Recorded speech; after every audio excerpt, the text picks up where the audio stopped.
Boa noite, a graça e a paz de Jesus. O Conversas Teológicas está de volta e hoje a gente vai ter aqui um papo para lá de especial com o pastor Renato Marinoni, onde a gente vai estar conversando aqui sobre teologia e música, como é que a gente pode ver essa junção, como essas duas áreas podem se unir, como é que elas podem se fundir e a gente oferecer ao Senhor uma adoração que realmente o agrade.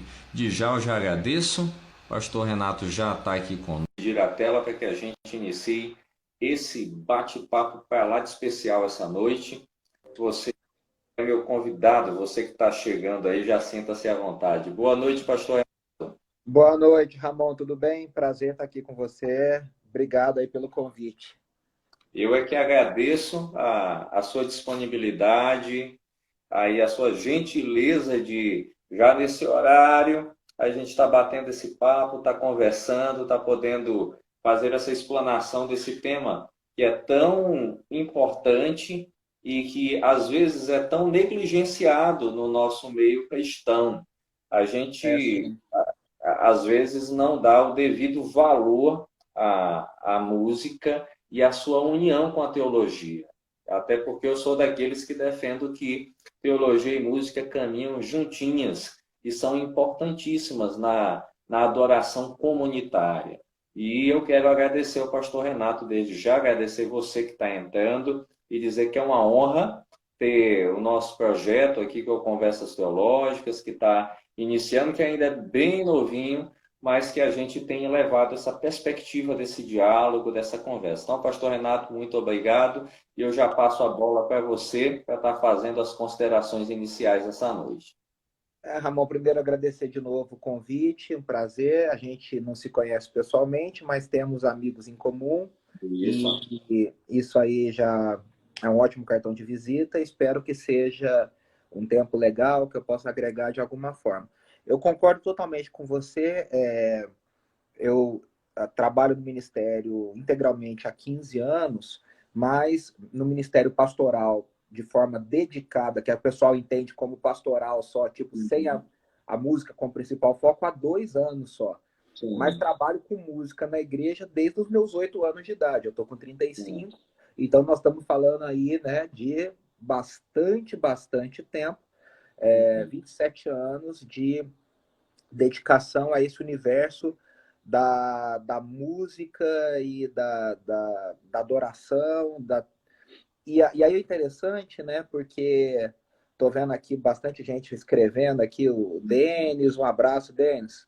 Estudou comigo no CTMDT lá em Belo Horizonte, o Israel lá de Goiânia, um abraço para vocês. Mas assim, o Ramon, eu acho que muita gente enxerga uma dicotomia entre teologia e música que não existe. A verdade é essa. Ou não deveria existir.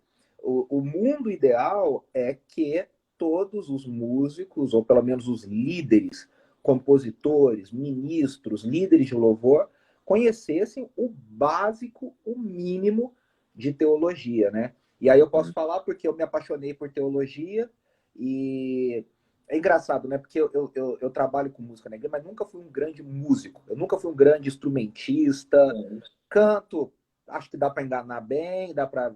Mas a minha paixão sempre foi com a administração, com a história, com o repertório, montar coisa. Então, o meu caminho natural me levou a estudar teologia. Me apaixonei por teologia. Ah, e aí eu já fiz 2 mestrados em teologia, um no Andrew Jumper, né, no Mackenzie, com o pessoal da Presbiteriana, e Sim. outro mais recente, concluí em setembro do ano passado, na PUC. E nos dois eu acabei trabalhando com música, porque no Andrew Jumper eu fiz sistemática, e na hora de escrever a dissertação no final, o Weber Júnior, que foi o meu orientador, falou assim: ó, você vai escrever de música porque ninguém aqui vai falar de música. Ah, Tá bom, tentei fugir. E na PUC eu já entrei para trabalhar com isso. Eu entrei para trabalhar com liturgia, o projeto era de teologia litúrgica, trabalhando também a ideia de liturgia reformada. Ou seja, resumindo essa consideração final, não vejo nenhum tipo de dicotomia, de separação, de oposição. Eu acho que são duas coisas que se complementam e que trabalham e que só têm a ajudar. Uhum. A música traz beleza e poesia para a teologia e a teologia traz conteúdo para a música. E aí é isso, assim, que eu tenho me dedicado e feito isso, né? Muito legal. Pastor Renato, como é que surgiu no seu coração esse desejo pela música? Quais foram as suas primeiras referências, as suas primeiras impressões para dizer de onde isso foi familiar, foi de tios, tias ou alguma coisa assim? Conta para a gente aí um pouquinho como foi isso. Tá bom. Eu nasci numa família cristã dos dois lados, tanto do meu lado da minha mãe quanto do lado do meu pai. A família do meu pai é uma família muito musical. Ninguém tem estudo nenhum em música, mas todos têm um talento natural muito grande. Quase todos. Então, eu tenho dois tios que são assim muito musicais. A minha avó era muito musical. Eu não conhecia meu avô, ele faleceu antes de eu nascer. Meu pai tem uma voz muito bonita, canta muito bem. Então, assim, a gente. Na família da minha mãe, ao contrário, não tem ninguém assim. Minhas tias cantam, minha mãe tinha uma voz. Mas, assim, não é nada Uhum. extraordinário. Mas são pessoas que sempre gostaram muito de música, sempre ouviram muita música, sempre tiveram rodeados. Então, a minha avó gostava. Então, assim, a música, eu lembro desde pequeno, eu nasci, eu cresci numa igreja metodista, é, Sim. toda a minha infância, minha adolescência foi na igreja metodista do Brasil, em Poços de Caldas, no sul de Minas. E eu não me lembro quando eu conheci, eu nasci ouvindo Vencedores, eu nasci ouvindo Asaf Borba, eu nasci ouvindo. Hoje é engraçado, né, porque eu trabalho com todos esses caras e são todos meus amigos e parceiros de ministério. E eu falo para muitos deles, né? Eu falo para o João Alexandre, eu falo para o Jorge Camargo, eu falo para o Bomilca, eu falo, olha, é muito engraçado eu trabalhar com vocês e ser amigo de vocês, porque eu nasci ouvindo vocês. O Sim. Ademar, a mesma coisa. Então, assim, foi uma coisa muito, muito, muito, muito natural. Com 10, 11 anos, eu conheci a Integrity Music, a Usana Music, através. E até contei esse papo com o seu xará, o Ramon Torres. Bati Sim. esse papo com ele, contei bastante sobre isso, sobre a história da música cristã. E eu me apaixonei com Ronquinoli. Foi assim, paixão à primeira vista. Eu conheci o projeto do Ronquinoli, foi gravado em 93, aqui no Brasil deve ter chegado em 94, 95, chamado God is Able.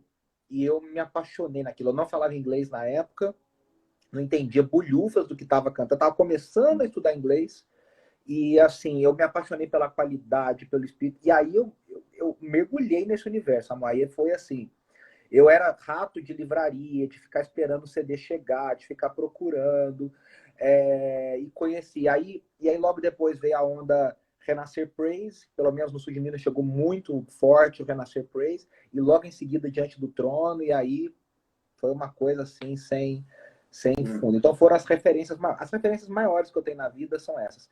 É, Integrity Music, principalmente Ronquinoli, mas Don Moen, Paul Wilbur, Paul Baloche, Bob Fitts, toda essa galera da Integrity Music. Renascer Praise, que teologicamente não serve de base nenhuma para nós, mas as Uhum. músicas são músicas muito bonitas e fazem parte da nossa história. E depois o Diante do Trono, com quem eu trabalhei depois, Ramon, durante 8 anos. Né? Eu trabalhei com a Ana Paula e com o Diante do Trono durante 8 anos. Pô, Tenho legal. muita amizade, muita proximidade. Trabalhei no seminário deles. Né? Eu estudei na primeira turma, Uhum. Louvor e Adoração. E é engraçado, porque as duas formações que eu tenho em Louvor e Adoração são com essas duas referências. Porque a primeira é com a Integrity. No Integrity, a Integrity fazia um instituto anual aqui no Brasil com o pastor Massal Sugihara. E eu Uhum. me formei na primeira turma de alunos, enfim. Depois dei aula, foi um tempo muito legal. E em 2004 fui para o CTMDT, Centro de Treinamento Ministerial do Diante do Trono, em Belo Horizonte.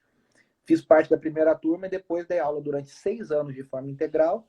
E depois voltei outras vezes como professor convidado, trabalhei, tenho amizade muito grande. Então, assim, são as maiores referências. Vencedores, lá atrás, né, na infância, Vencedores, Ademar e Azaf, Integrity, Renascer Diante do Trono.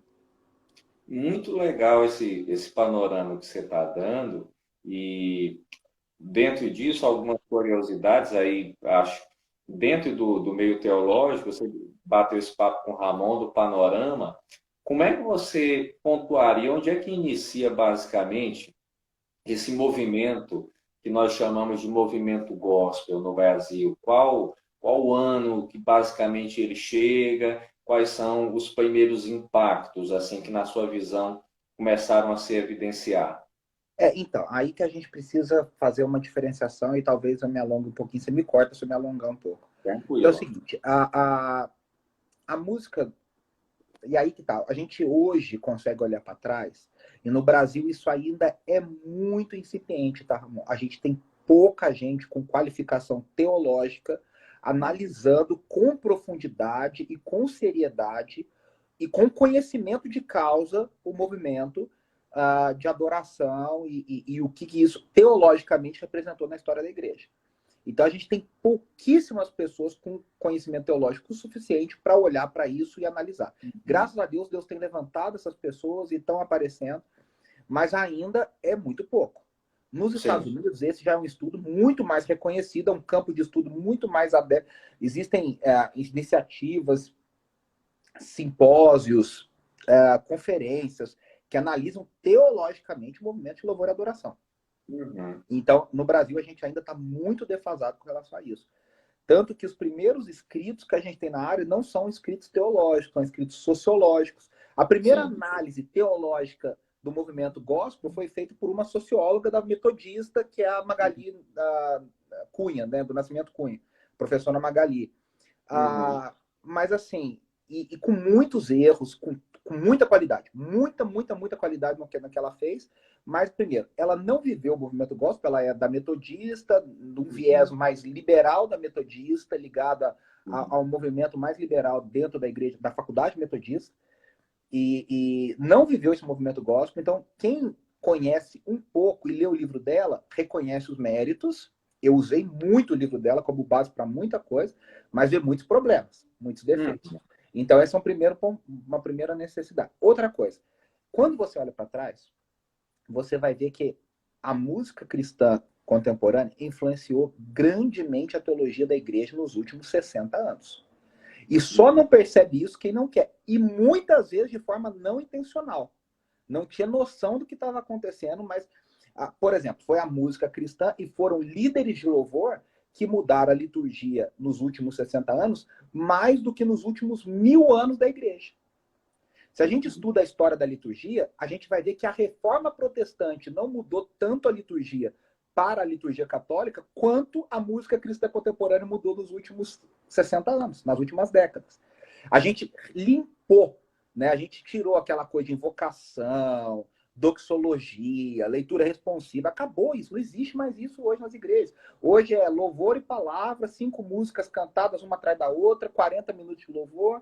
Ou seja, houve uma mudança paulatina com a música.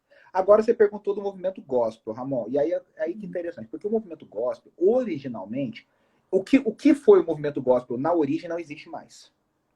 Não Sim. existe mais como movimento gospel, não existe. Que era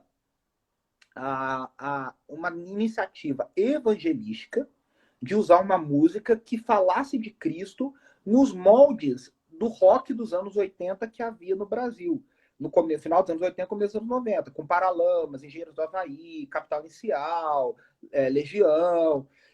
E aí o Estevão Hernandes, recém-fundando a Renascer em Cristo, viu uma oportunidade e ele começou a criar bandas. Não foi os primeiros, não criaram isso. Quem criou isso foi o rock cristão nacional tem como seu grande desbravador o Janires Magalhães Manso e o Rebanhão. Mas o Estevão Hernandes deu uma nova perspectiva e ele criou um movimento a partir disso. Então eram bandas que usavam rock como uma linguagem para pregar o evangelho de um jeito muito maluco. Tanto que o meu amigo Fábio Sampaio, que é amigo do Ramon Torres também, que é uma banda, né? Enfim, ele gosta muito da história da música. Ele perguntou esses dias no Twitter: qual música seria a música apropriada para o fim do mundo agora na quarentena? E aí o pessoal falou: ó, extra, extra, o mundo acabará amanhã de manhã do Catibané, porque eram essas letras, né? Naves, o Oficina cantava: somos como naves imperiais a serviço do nosso rei. Quer dizer, uma linguagem de Star Wars, uma linguagem de Star Trek. Então esse movimento foi muito legal. ele alcançou muita gente, ele falou a linguagem dessa galera, ele falava numa linguagem completamente diferente. O que acontece? O gospel, esse gospel passou. Ele foi engolido pelo movimento de louvor e adoração, com o próprio Renascer Praise e o Diante do Trono, que destruiu tudo no bom sentido. Quando volta, só que o que aconteceu? A nomenclatura gospel ficou na cabeça do povo e passou a ser sinônimo de música cristã brasileira. E aí o que acontece? Quando volta o movimento gospel, ele já volta numa onda de louvor e adoração. Então, a gente hoje não tem mais aquele movimento gospel inicial, né? Ele já volta, o Marcos Almeida, do Palavra Antiga, o cantor, compositor, ele chama de uma segunda onda do gospel. Ele fala, a segunda onda do gospel é uma segunda onda que volta já com as gravadoras, com a Sony, com a Universal, com a Som Livre, e aí já volta investindo em adoração, que hoje é o que o pessoal chama aí por aí, né, de worship, né? Sim. Então, assim, esse é um panorama. Agora, qual que é a teologia do movimento gospel inicial? Não tem. Era uma teologia de evangelismo. Era uma teologia de alcançar as pessoas. Então se falava muito sobre Cristo. Era Resgate, era Oficina, era Cats Barnett, era Troade, era Banda Rara. E eram músicas que falavam de Cristo de um jeito criativo, de um jeito contemporâneo, de um jeito engraçado. Ó, falando no Ramon Torres, ele entrou aí, ó. Aí, chegou. Era de um jeito engraçado. Ó, o Bomilcar também, meu querido O meu mestre, tá aí. mentor, Bispo Nelson Bomilcar. Fiquei até com vergonha de falar agora, na presença da história viva. Mas é isso. É isso, Ramon. Então, assim, não tinha uma teologia. Agora, paralelamente a isso, tinha a música comunitária. E aí essa tinha uma teologia, que era basicamente o quê? Comunhão, nos anos 80, tá? Comunhão. A igreja estava redescobrindo o prazer de cantar para Deus. Então, te exaltamos, te queremos, te coroamos e tudo isso. Então, era comunhão, exaltação a Deus e muita ênfase na questão, vamos dizer, do Espírito Santo, do agir de Deus dentro da igreja, que é a teologia carismática, né? Que é o que a gente conhece como teologia carismática. Mas é isso, não sei se você acha. Pode perguntar alguma coisa, ver o que você acha. Tranquilo. Tem uma pergunta aqui do nosso querido Ismael de Jesus. Perguntou, Mari, e o retorno dessa galera para a igreja local? A pergunta dele.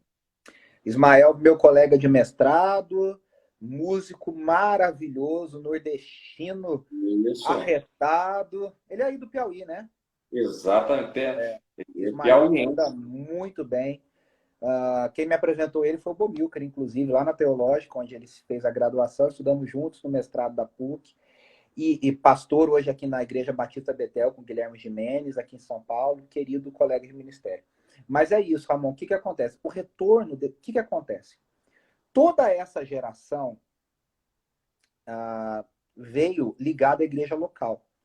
Ademar sempre ligado. O Ademar foi fundador, junto com o Carlos Alberto Bezerra e o Carlos Alberto Antunes, da Comunidade da Graça. O Asaf Borba, adolescente, com 17, 18 anos, se converteu numa metodista lá em Porto Alegre. E aí, mas eles fundaram, ele fundou, inclusive faleceu recentemente um dos pastores, a Comunidade Cristã de Porto Alegre. O Bené Gomes praticamente fundou a Comunidade Cristã de Goiânia junto com César Augusto e com o Robson Rodovari. Depois ele ficou com o Robson Rodovari na fundação da Sara Nossa Terra. Então toda essa galera sempre foi muito ligada à igreja. Bem ou mal, Sônia Hernandes, poxa, fundou a Renascer em Cristo. A Ana Paula, filha do Márcio Valadão, nasceu, a Ana respira a igreja local, né? Então nós temos uma galera que veio muito nessa onda de igreja local. Todos esses, Aline Barros, dentro da comunidade evangélica da Vila da Penha, todos vieram disso. O que começou a acontecer é que no final dos anos 90, início dos anos 2000, começou a surgir uma galera descolada da igreja local. Então, sei lá, vou dar uns exemplos. Não que sejam contra a igreja local, não estou dizendo isso, tá? Mas, por exemplo, um David Keelan, a própria Aline Barros, depois ela se descola um pouco. E aí o que acontece? Gera uma crise na galera, de tá, mas e agora? E a igreja local? Mas eu acho que a gente sempre teve esses referenciais bons de gente bacana, que amou a igreja local. Hoje nós temos, aí eu acho que a pergunta do Ismael tem a ver com isso, nessa segunda onda do gospel, nós temos muita gente que está na igreja só para falar que está. Porque na prática, não vivem o chão da igreja local. Muita gente dentro do gospel atual, da segunda onda, e muita gente, Ramon, que faz parte até dessa musiquinha mais. Musiquinha não é pejorativo, dessa Sim. música mais evangelística, mais elaborada, enfim, né? Olha lá, o Nelson está falando exatamente, Nelson. O mercado também tirou gente da igreja local. Então, nós temos muita gente que o mercado engoliu e jogou para a estrada. E aí essa pessoa não consegue. Só não fala que não tem igreja porque é feio no meio evangélico falar que não tem igreja. Mas, na prática, tem igrejas aqui em São Paulo e em outros lugares do Brasil que são igrejas famosas por acolherem quem não tem igreja. Aí você não quer falar que você não é de lugar nenhum, você fala, eu sou daquele lugar lá porque ninguém sabe se você é ou se você não é. Você some na multidão. Né? É muito isso aqui. O Jerry está lembrando aqui, né? O Bomilcar escreveu Sem Igreja, o livro Pela Mundo Cristão, fabuloso livro, que levantou a discussão dos desigrejados no Brasil, né? Então, o Nelson sempre fazendo isso. É um livro que... Ô, Ismael, não sei se eu te respondi, mas é isso. Olha lá, o Ramon tá falando aqui, né? Casa de Davi com a centro de adoração lá em Londrina, exatamente. E não a igreja, né? Quer dizer, e aí são esses movimentos para-eclesiásticos. Aí você vai falar, mas Vencedores por Cristo era um movimento para-eclesiástico. Era mesmo. Mas Vencedores sempre trabalhou lado a lado com a igreja local, com as igrejas locais. Tanto que aonde que a geração de ouro de Vencedores vai desembocar, Ramon? Na fundação da Batista do Morumbi com Ari Veloso. Né? Então, que o Bomilcar, inclusive, estava lá, pastoreou, fundou, enfim, viveu essa história. Mas, bem ou mal, por mais que o Fernandinho surgiu dentro da segunda igreja batista de Campos, lá em Campos do Goytacazes. Depois de um tempo, a estrada arrancou ele da convivência da igreja. O Daniel de Souza, lá da igreja da Baixada, de São Vicente. O Daniel sempre ficou mais ligado à igreja. Mas, assim, é uma luta para esses ministros, né? Eu vejo Nívia, eu vejo o próprio Baruch, durante muito tempo, não conseguiu dar atenção para a igreja local que gostaria. Hoje, Baruch voltou a ser ministro, agora da IBAB, mas é isso aí. Então, assim, é uma luta, né? E é um perigo, porque é a igreja local que orienta o ministério desse cara. A igreja local que traz a demanda real das pessoas. A estrada não traz, Ramon, a demanda real das pessoas. A estrada não te permite ter noção pastoral de muita coisa. A estrada não te permite ter a vivência pastoral. É a igreja local que te traz isso. Portanto, é muito boa pergunta e muito importante, né? Uma coisa interessante que você fala, e para mim ficou muito claro, é que sempre em cada uma dessas pessoas havia um desejo sincero de serviço à igreja local, de desejo de expressar uma adoração genuína, mas quando entram as necessidades do mercado, a superexposição, essas pessoas, para bem ou para mal, elas se afastam gradualmente daquilo que nós entendemos que biblicamente é a base. Porque se o indivíduo localmente ele não consegue servir, automaticamente ele perde a sua essência. E aí você pontuou algo muito interessante, é que essa turma da segunda onda, ela expressa claramente o distanciamento, o descolamento quase que total das referências que outrora sofreram com os pequenos descolamentos. Então, como é que você enxerga essa turma? Sim, pode falar. Não, Ramon, você falou exatamente isso. Por exemplo, o primeiro Diante do Trono não era Ministério de Louvor Diante do Trono. Era Igreja Batista Lagoinha e o disco chamava Diante do Trono. A igreja era uma plataforma para o bem, eu acho, e aí a igreja tinha uma... Ao fazer isso, a igreja tem uma referência, tem uma peneira, né? É o que a Hillsong, a gente pode criticar a estética da Hillsong, que às vezes é muito repetitiva, pode, mas é o que a Hillsong faz. A gente pode não concordar com a teologia da Hillsong. A gente pode achar, não, a teologia é uma teologia rasa. É, uma eclesiologia rasa. Agora, as músicas são muito bíblicas. Não tem o que falar das músicas da Hillsong, são muito, muito, muito bíblicas. E aí o que acontece? A igreja é uma peneira.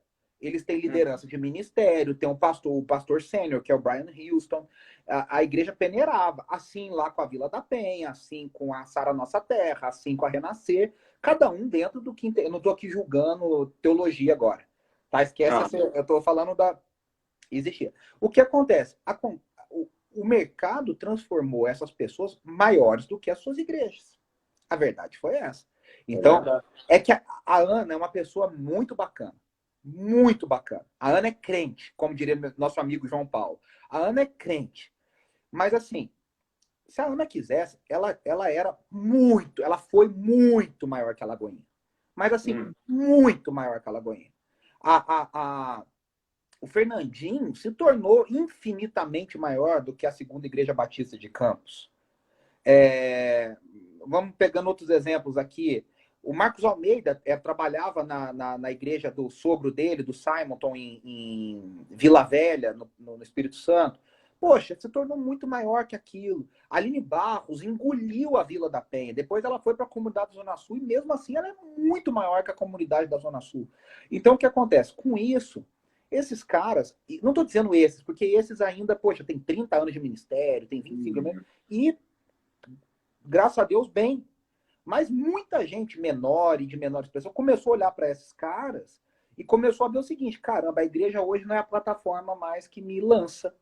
Então a carreira solo é que me lança com mais poder, com mais potência. E aí a igreja, para muita gente, Ramon, de uma forma distorcida, perdeu o valor. O único papel da igreja era lançar o cara. E aí ele fala, agora a igreja não me lança mais, agora eu me lanço sozinho. Então, é um risco, é um perigo, né? Não sei se o Nelson ainda está aí, se ele quiser complementar, mas eu acho que é isso. É esse descolamento. Mas aí o Ismael mencionou bem, nós temos uma nova geração que está voltando para a igreja local. Isso. Nós temos os meninos, os dois Guilhermes do Solo, os dois são meus amigos do Projeto Sola. Os dois envolvidíssimos com a igreja local. O Guilherme Andrade é o pastor de adoração da Presbiteriana de Alphaville. Magnani voltou, agora é ministro de louvor da Morumbi, meu amigo. Baruch, agora é ministro da IBAB. O Fábio Sampaio, ministro da Presbiteriana de Perdizes, aqui em São Paulo. Então, a própria Ana Paula Valadão, pastora, né, dentro da visão deles, com o marido, Gustavo, meu ex-chefe querido, na Before the Throne, nos Estados Unidos. Então, bem ou mal, a gente tem visto um retorno de uma geração para a igreja local que eu acho que tem muito a ganhar, que é aquela coisa, que a igreja local vai balizar a nossa teologia. Hoje eu estava conversando com o Soeiro, e o Soeiro falava, os debates acadêmicos são muito legais. O Soeiro, que era músico, virou pastor por uma necessidade, e um baita pastor, tem feito um trabalho maravilhoso na ADAI aqui em São Paulo. Aí ele falou assim, olha, os debates acadêmicos teológicos são maravilhosos.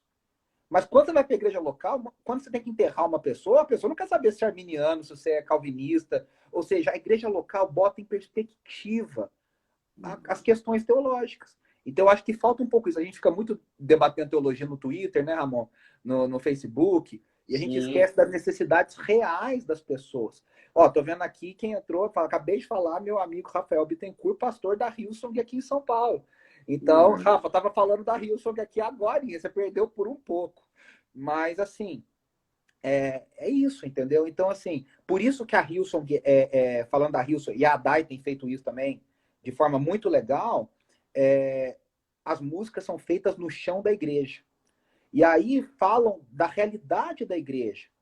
Fala da necessidade das pessoas. Então, é isso aí. Eu acho que é isso aí. Algo legal que eu penso assim, que a gente tenha uma primeira visão, e até um pouco polêmica. O Nelson falava que muitos músicos viraram pastores. E você fez uma complementação interessante do chão da igreja, daquilo que nós falávamos do descolamento. Agora, olha que interessante. talvez a gente, a priori, possa dizer que muitos se tornaram pastores, é que eu me arrisco a dizer, posso estar completamente errado, por uma questão de sobrevivência, na minha opinião, por tentar se reinventar e ter um nicho para se lançar. Segundo lugar, que eu consigo olhar de modo positivo, é que talvez muitos se descolaram tanto, perderam tanto a essência que um dia tinham, que começaram a perceber um chamado realmente para uma vida pastoral, uma vida dentro da comunidade local, e começaram a refazer os seus passos, e começaram a produzir novamente uma música e uma teologia, como você citou, do chão da igreja, conhecendo as necessidades e trazendo essa realidade bem mais clara, e que tanto aquele que não tem tanto conhecimento como aquele que tem um alto grau começou a entender mais essa música. Então, eu consigo ver esses dois panoramas, mas o que me assusta realmente é a segunda onda, mas percebo, como você citou, essa mudança, esse retorno gradual à origem. Olha, eu acho, Ramon, que assim, o cenário hoje é muito positivo diante do que a gente teve há bem pouco tempo atrás. Tem muita coisa horrível ainda, tem muita coisa horrível ainda. E quem somos nós para dizer que nós temos a verdade toda, ou que, enfim, não estou com essa pretensão, não quero ser dono da verdade, não estou aqui para criticar. Eu concordo com você, acho que muita gente precisou se reinventar e apareceu essa oportunidade. Agora, eu vejo que muita gente, no exercício da sua música, do seu ministério, percebeu um chamado pastoral, verdadeiro. Sim. E autêntico. E aí eu vejo gente que foi se dedicar e foi estudar verdadeiramente. Então, vou dar um exemplo aqui, o Zé Bruno, cara. O Zé Bruno, que passou pelo que passou, veio da música, construiu uma baita de uma carreira na música, tem até hoje a carreira na música, descobriu um chamado pastoral verdadeiro, dentro de um contexto que hoje ele não acredita mais, e depois que saiu, o chamado dele não caiu por terra, o chamado só melhorou. Aí o cara foi estudar, foi se dedicar, foi para o servo de Cristo, foi se especializar, está lá fazendo doutorado agora em ministério. O Soeiro, a mesma coisa, o pai teve um AVC, o menino tinha 23 anos, estava na faculdade de teologia, foi estudar grego, hebraico, foi estudar teologia sistemática, foi conhecer. Então a gente tem, né, os próprios Guilhermes que eu citei aqui, os dois são formados em teologia, com mestrado, com pós-graduação. Então a gente tem hoje, né, eu, graças a Deus, aí com os 2 mestrados, então a gente tem hoje músicos. O Nelson, né? O Nelson foi estudar com os 2 filhos já nascidos, foi para crescido já, foi para o Regent College no Canadá, né, em Vancouver, estudar, conhecer, se aprofundar, e tem o mestrado dele lá no Regent. O Gerson Borges, né, é um baita de um teólogo também. Então a gente tem boas referências de pessoas que estão na música, militam da música, vieram da música, mas precisam ser levados a sério na teologia. O Ismael, falei aqui do Ismael, hoje o Ismael é pastor, mas o Ismael é um músico de origem, não tem como, vai negar nunca isso, um baita violonista. Então, eu tenho visto que isso traz o próprio Baruch, né? O Baruch não divulga, ele não gosta, ele não fala, mas o Baruch estuda no servo de Cristo. Ele foi estudar teologia. Aí você vê as composições do cara, aí você vê a qualidade. E o Baruch não tem pretensão de abrir uma igreja e ser pastor, não estou falando isso. Mas ele falou, caramba, eu preciso dessa ferramenta. Então, a gente tem visto, e aí eu vejo com muita esperança isso. Gente do chão. Eu tenho amigos que não são famosos, mas estão nas suas igrejas, estão trabalhando, alunos, né? Gente que fez o IACA, por exemplo, estudou no IACA comigo, com o Nelson, com outros professores, estiveram na imersão e estão estudando teologia, estão fazendo graduação, estão fazendo EAD, estão se especializando. Então, assim, eu vejo com muito, muito bons olhos esses ministros de louvor que descobriram sua vocação pastoral séria, voltada para as pessoas. E aí eu acho que essa é a melhor resposta. Porque aí o povo olha, Ramon, e as pessoas percebem a diferença. As pessoas percebem a diferença de uma vocação verdadeira, as pessoas percebem a diferença de uma pessoa preparada, as pessoas percebem a diferença de alguém que é voltado para para a necessidade das pessoas. E aí as canções são voltadas para essa necessidade, falam ao coração das pessoas, não são canções descoladas, não são canções que não falam nada com nada. Então eu tenho visto com muita esperança, mas, claro, a gente ainda está longe, a gente ainda tem muito ministro de louvor que não tem noção nenhuma de teologia, que não conhece, e o contrário, né? Tem gente, eu fui numa igreja há uns anos atrás, não vou falar onde porque, né, você sabe, e aí eu preguei e falei sobre a necessidade de capacitação, da necessidade de busca, de aprendizado e tal. E aí o líder da igreja, o líder que me chamou era o líder do ministério. O cara lá, nossa, aplaudindo, falando graças a Deus, glória a Deus, luta para isso. Só que apareceu o chefão da igreja. Não era nem o pastor, era o bispo da igreja, apareceu. E aí ele pegou, ele desfalou tudo que eu tinha falado. Ele simplesmente anulou tudo que eu tinha falado. O importante é orar, o importante é estar no espírito, o importante é não sei o quê. Eu quero crer que ele fez, sem querer, ele falou essa baboseira. Numa análise mais séria, ele intencionalmente não tem nenhum interesse que as pessoas da igreja dele cresçam. E aí a gente pode questionar por que talvez ele não queira que a igreja dele cresça em conhecimento teológico, os líderes se capacitem. Porque isso muitas vezes interessa a lideranças mal intencionadas. Então, Ramon, assim, eu tenho visto agora, graças a Deus a gente tem esses ótimos exemplos. E o Ismael está falando aqui, né? A gente percebe isso, a diferença na comunidade, na ministração, no pastoreio. Então, quer dizer, você pastoreia enquanto ministra, na conexão com a mensagem, na construção do repertório. Então, assim, é completamente diferente, né?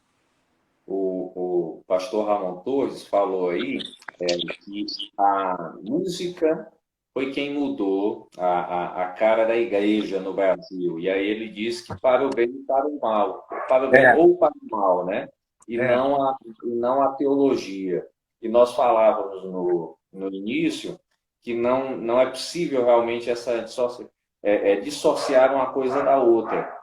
Mas eu entendo que ele está dizendo que realmente a musicalidade, aquilo que foi colocado ao longo desse tempo, foi que realmente acabou modificando.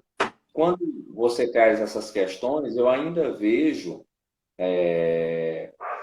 muito preconceito de líderes de louvor, muito preconceito de pastores e seus conselhos, suas diretorias com relação à música. E eu acho que muito por conta desse estereótipo ruim, e aí eu estou falando do ponto de vista de um pastor de um ambiente tradicional, de uma igreja batista tradicional, daquilo que eu vivenciei mesmo como jovem, e o cara olhar e dizer, olha, está trazendo esse tipo de música, vai neopentecostalizar a comunidade, está fazendo alguma adaptação, está capacitando melhor, e na realidade, eu percebi que nós acabamos ficando para trás em muita coisa. E a ironia é que nós dizemos que não, nós devemos cantar música boa, devemos cantar a boa teologia. Mas, entretanto, o que nós cantamos na realidade é justamente aquilo que nós tanto criticamos. Então, aí as pessoas não percebem. Isso. E o que o Ramon Torres falou é totalmente verdade, o que você está falando é totalmente verdade. E assim, olha só, eu concordo com você, há preconceito dos dois lados. Há preconceito dos músicos com a teologia, porque no Brasil, infelizmente, está melhorando, mas, e aí a gente tem que agradecer aos nossos irmãos reformados por isso, nesses últimos anos, com todos os problemas os reformados muitas vezes são muito preconceituosos com o novo, né? São muito fechados. Eu falo isso porque eu convivo, tenho carinho imenso, e são poucos os reformados que conhecem a música cristã contemporânea para valer. Os caras são extremamente fechados e não fala porque ouviu falar lá longe e não viu. Mas, assim, eles trouxeram esse amor pela teologia que alcançou os pentecostais. Nós temos pentecostais seríssimos e até neopentecostais seríssimos no estudo da teologia. Agora, tem muita ideia no Brasil ainda de que a teologia engessa, que a teologia esfria o coração. Então, o músico lá na igreja local, ele pensa, não vou estudar teologia não, porque eu não quero perder esse amor que eu tenho por Deus. E do outro lado, existe um preconceito do teólogo, do pastor com a música. Uhum. Você falando para mim, olha, você deu um exemplo aí, né? Me diga se eu estou enganado. Você falou, o pastor fala, não vamos cantar isso não, porque a Uhum. gente vai trazer uma teologia errada. Cara, eu acho que esse aí ainda está no lucro. Porque esse Uhum. pastor, pelo menos, sabe que a música que canta influencia na teologia da igreja. E aqueles que não Exato. estão nem aí, fala, escolhe o que vocês quiserem, canta o que quiser. Tá nem... Porque o cara não valoriza. Não valoriza a música. E aí, desculpa, com todo respeito aos meus colegas pastores, não caiu a ficha, não entenderam que a música, e aí o Ramon Torres está totalmente certo, é a teologia prática da igreja, que tem talvez mais influência do que o sermão pelos mecanismos de memorização da música, tudo que a gente sabe do poder da música. E aí o cara às vezes gasta um tempo trabalhando, pregando, discipulando, e não se deu conta que a teologia que a igreja canta e vive é a da música, e ele não está dando a atenção necessária para isso. Então, é, é, é necessário que os pastores se engajem com os músicos na teologia. Pô, se não tem músico capacitado, meu amigo, o pastor tem que pegar pelo chifre, como a gente fala, e falar, ó, deixa eu ajudar você. Comprar a briga, pegar na unha, né? A outra expressão. Vai lá e compra essa briga. Então, o Nelson fazendo os trocadilhos dele aqui. Então, o que que acontece? Olha lá, o Ismael tá concordando, né? O cara dificilmente sai do culto com os 3 pontos do sermão na cabeça, mas ele volta cantando a música que foi cantada. E a música, Exato. pro bem ou pro mal, ela vai construir a teologia da pessoa. Então, e aí, Ramon, isso não é especulação. Olhemos a teologia que era pregada no movimento de Jesus nos anos 60 e nos anos 70. Virou a vida da igreja nos anos 80 e nos anos 90. A igreja viveu nos anos 80 aquilo que foi cantado nos anos 70 e 60 no movimento de Jesus. Uhum. Virou a prática da igreja. Então, eu acho assim, graças a Deus, uma geração mais jovem de pastores está se abrindo e acordando. E aí eu não acho que tem a ver com idade só, não, né? Nós temos aqui na nossa denominação, né, na Batista Brasileira, o pastor Sim. Irlande. Cara, o pastor Irlande tem quase 90 anos e dá um banho na cabeça de muita gente, né? Enfim, então não tem nada a ver isso aí da idade. Mas assim, tem uma nova geração surgindo mais disposta a entender isso. E nós vivemos numa sociedade que dá muita ênfase ao entretenimento, à arte. Então, cada vez mais a gente vai ter que se engajar e se preocupar. E aí eu também espero que os músicos quebrem esse preconceito e se envolvam e se engajem com a teologia. Poxa, não precisa fazer um bacharelado, não precisa fazer uma pós-graduação, um mestrado. Se quiser, maravilhoso. Se puder, maravilhoso. Mas o mínimo, uma teologia básica para não falar besteira. Sabe, somos todos teólogos do Sproul, Uhum. sabe, Leo Gruden de capa a capa, sei lá, cara, pega alguma coisa, se engaja, né? Então essa é a minha preocupação, essa é a nossa preocupação com o IACA, por exemplo. No IACA a gente faz isso para não atrapalhar, para a pessoa não falar besteira, é o básico do básico para despertar. A gente já tem muitos alunos, o Nelson está com a gente desde o início, que saíram do IAC e foram estudar teologia, porque se apaixonaram. Outros estão ali para ter uma noção, para crescer. Hoje, na faculdade teológica, que o Nelson também está comigo, na Teológica Batista, em Perdizes, e no IACA, eu dou teologia sistemática para ministros de louvor. Eu faço um panorama. Sabe de onde eu parto, Ramon? Eu ensino teologia sistemática a partir da letra das músicas. Muito Exemplos legal. bons e exemplos ruins. Para ganhar o cara, para o cara falar, caramba, olha aqui, essa teologia está aqui mesmo. Então, é isso aí, né? É, é, eu vejo muito esse preconceito e estou vendo o que o Nelson está escrevendo aqui, e acho que precisa acabar para a gente ter uma teologia da adoração. Agora, olha que coisa interessante, como eu digo para você que tem coisas maravilhosas acontecendo. Ó, vamos abrir um IACA no Piauí, seu Xará tá falando aí. Ô Nelson, Animado. vamos abrir um polo lá no Piauí, né? A Débora, que está aqui, pastora lá em Campinas, ela e o marido foram da minha turma lá em Campinas também, isso aí. Agora, olha para você ver, Ramon, eu abri um clube do livro mês passado. Muito legal. Falei, vamos ler junto, compartilhar. Tá, o pessoal acaba pedindo, eu gosto quando você comenta dos livros e tal.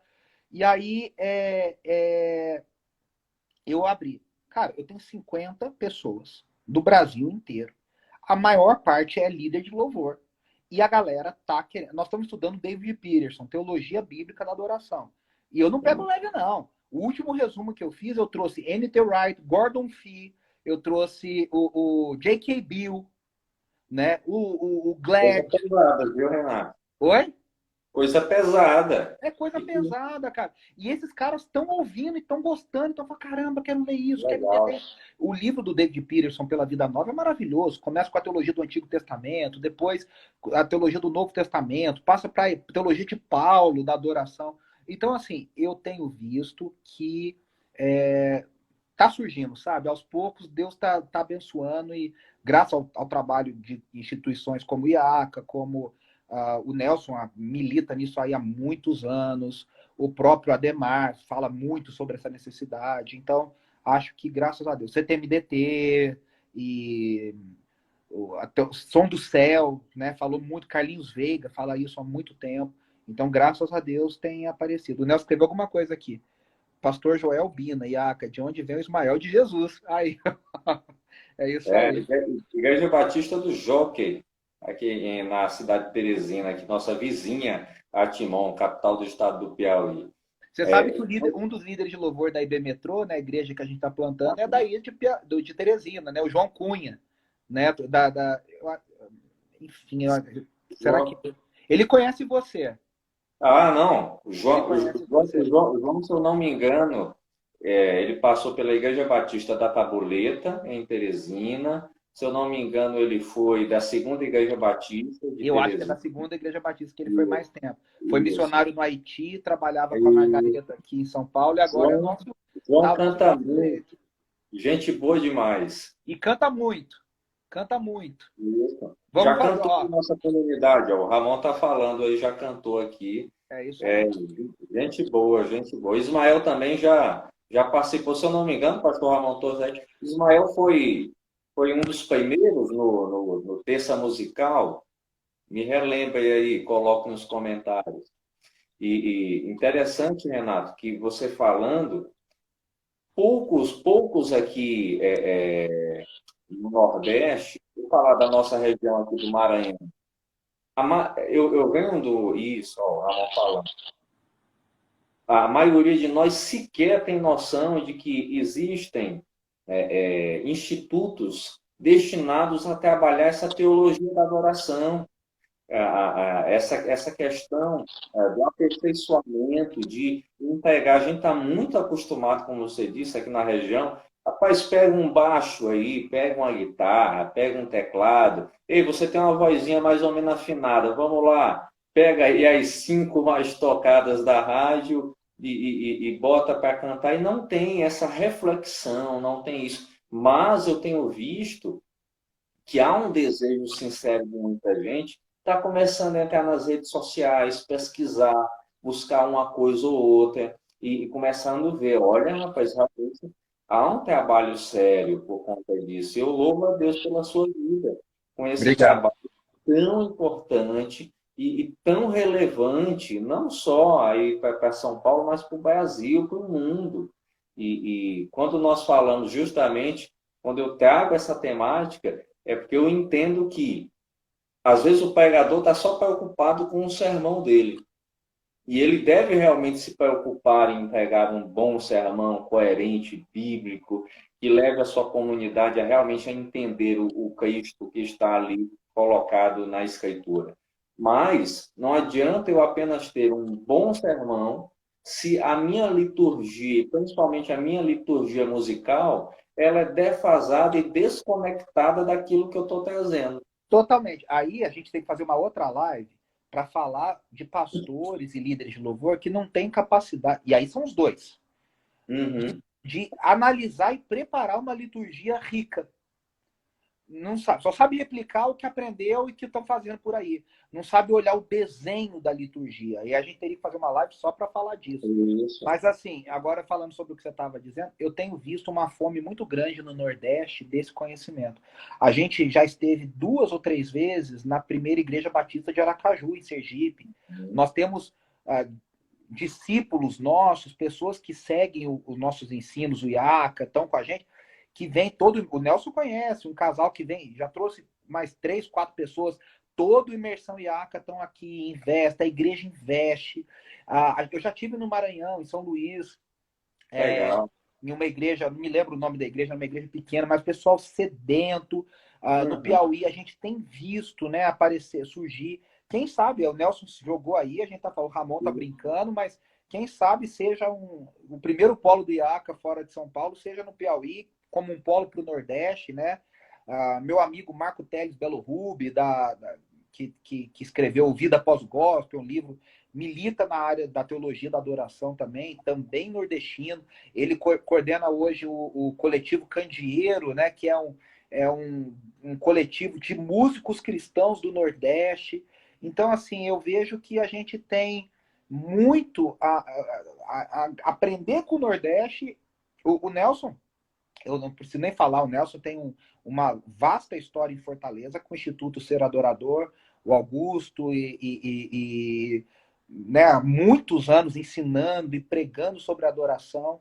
Então, assim, é muito, muito, muito legal para a gente ver como que Deus tem despertado. Agora, eu imagino, a gente sai dos grandes centros, né? A gente sai de Belo Horizonte, do Rio, de São Paulo. Cara, muita gente não tem noção que isso exista, que esteja disponível. E o cara tá lá, coitado, sozinho, agoniando, agonizando.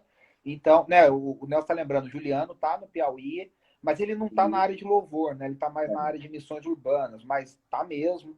Então, é isso. Estamos à disposição nesse sentido, querendo que a obra de Deus cresça e que mais pessoas se despertem, mais líderes de louvor de qualidade se levantem, né, Ramon? Acho que a gente tem que militar nisso aí, né? Exatamente. O meu desejo aqui, quando eu iniciei o projeto, justamente com esse pensamento de entender que a teologia tem esse alcance global e completo em todos os aspectos. E falar de música é importantíssimo. Relembrar a história, porque você tem que trazer a história para aquilo que você pega, para aquilo que você vive. E eu, particularmente, tô aqui num ministério de louvor, aprendendo, lutando, e eu tenho, assim como eu gosto muito da teologia, eu vou muito para essa teologia da adoração, tentando entender, tentando buscar, tentando melhorar em cada aspecto, e para mim tem sido uma experiência fantástica. Uhum. Sair de uma zona onde eu estava totalmente confortável e vim para outra zona que eu tenho caminhado. E o Ramon tem feito um papel muito legal no Música Cristã, que a priori talvez serviria só para o nosso contexto, mas tomou um contexto nacional e até internacional. O homem tem até uns contatos aí fora. E isso é legal por quê? Porque Deus tem feito esse retorno, levantado pessoas É, para reverem a história, como ele me entrevistou João Alexandre, o próprio Nelson, Jorge Camargo e outros nomes mais atuais, trazendo todo mundo nesse entendimento. E aí eu até abro um parênteses, que o Ramon falou que a música modelou a cara da igreja. E aí você citou os reformados. Realmente, em termos teológicos, de uns 10, 15 anos para cá, a teologia reformada, ela mudou a cara da igreja. Então, como você falou, se nós unirmos bons teólogos com vontade de fazer isso, junto com bons teólogos na área da adoração, na área da música, nós vamos mudar realmente esse país e é vamos isso aí. alcançar desde as grandes comunidades como as pequenas. E aí você vai ver um Nordeste que vai conhecer o Iaca, que vai conhecer o Nelson, o Jorge. Então, É, por quê? As pessoas precisam beber nessa fonte. é, é muito interessante isso que você está falando, e acho que Deus tem levantado. Esse tempo de pandemia trouxe, né? Você vê, o Ramon já tinha, o Torres já tinha esse trabalho, mas estava adormecido, soltava um post de vez em quando. Ele botou aqui, ó, 62 lives desde o início da pandemia. Isso. O Nelson, o Ismael escreveu aqui, ó, estamos todos batendo um papo, discutindo, estamos juntos, o ambiente online. A Débora, que foi nossa aluna lá em Campinas, está falando, não valeria a pena uma escola online? Ô, Débora, eu acho que vale, a gente está trabalhando, estamos montando um curso online com o conteúdo do Imersão, e em breve vamos ter novidades. Mas, assim, mais do que isso, tem essa base é muito importante, que é o online desemboca num presencial também. O Nelson está Isso. escrevendo aqui, ó, Ramon, IACA com base na sua igreja no Joque, fala com o Renato. Então, estamos à disposição. A Andressa entrou aqui também, diretora do IACA, junto comigo. Estamos aqui pensando, a gente está à disposição. Eu acho que a gente precisa ter uma base no Nordeste.